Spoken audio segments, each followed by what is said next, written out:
Hello everyone, welcome back to my channel. और हमने last video में देखा था कि मैंने आपको बताया था about the second trimester of the pregnancy, जो कि थे 4th, 5th and 6th months. उसमें हमने देखा था कि फीटल डेवलपमेंट कैसे होता है 4th मंथ में, 5th मंथ में और 6th मंथ में। इस वीडियो में हम ये जानेंगे कि फीटल डेवलपमेंट कैसे होता है अब इन द 3rd ट्राइमेस्टर और क्या क्या चेंजेस आते हैं उसके डेवलपमेंट में, या 3rd ट्राइमेस्टर जो होता है वो इक्वली क्यों इम्पॉर्टेंट होता है। अगर 6 मंथ तक बेबी का डेवलपमेंट हो चुका होता है तो 3rd ट्राइमेस्टर इक्वली इम्पॉर्टेंट क्यों है। तो हम सबसे पहले बात करते हैं 7th मंथ की।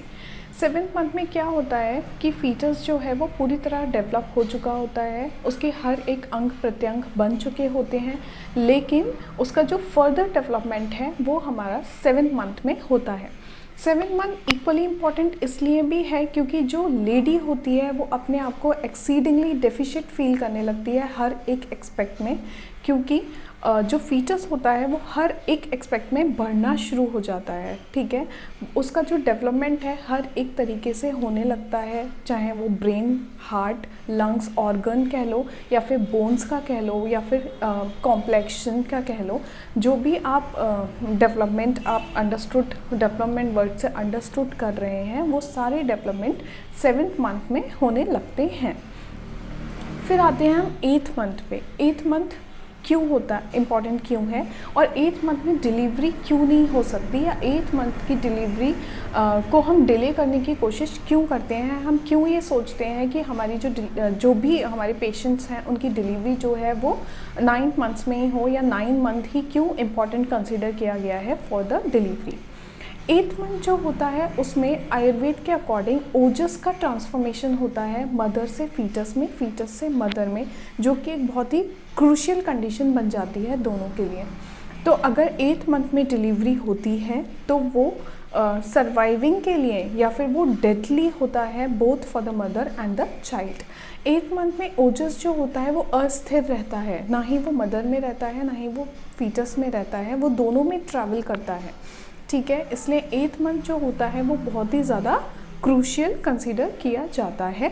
और 8th और 7th मंथ में हमें बहुत ज़्यादा ध्यान रखना चाहिए एक प्रेग्नेंट लेडी का। जैसे कि मैं आपको पिछले वीडियोस में भी ये बोल रही हूँ, ऑल ओवर प्रेगनेंसी ही हमें बहुत ज़्यादा ध्यान रखना चाहिए, लेकिन 8th और 7th मंथ्स में जो हमारे जो पेन्स हैं, क्रैम्प्स हैं, उन चीज़ों का भी हमें बहुत ज़्यादा ध्यान रखना चाहिए। और ये कि हम ज़्यादा कोई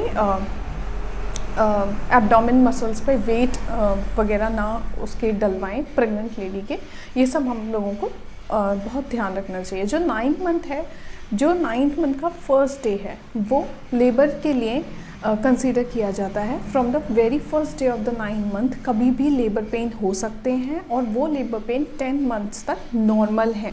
वो 10 मंथ की स्टार्टिंग तक लेबर पेन जो होता है वो हो सकता है कभी भी, और उस टाइम पे अगर डिलीवरी होती है तो वो एकदम नॉर्मल है, उसमें टेंशन लेने की कोई भी ज़रा सी भी ज़रूरत नहीं है।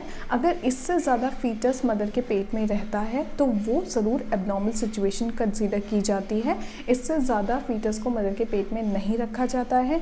जो 9 मंथ है उसके पहले दिन से जो लेबर पेन होता है होने अगर शुरू होते हैं तो हम उसके लिए वेट भी कर सकते हैं, और अगर एक्सीडिंगली 3rd लेबर में पेशेंट जाती है तो डिलीवरी अगर हो भी रही है तो इट इज़ वेरी नॉर्मल, और वही एक पर्टिकुलर टाइम है जिसमें डिलीवरी होती है।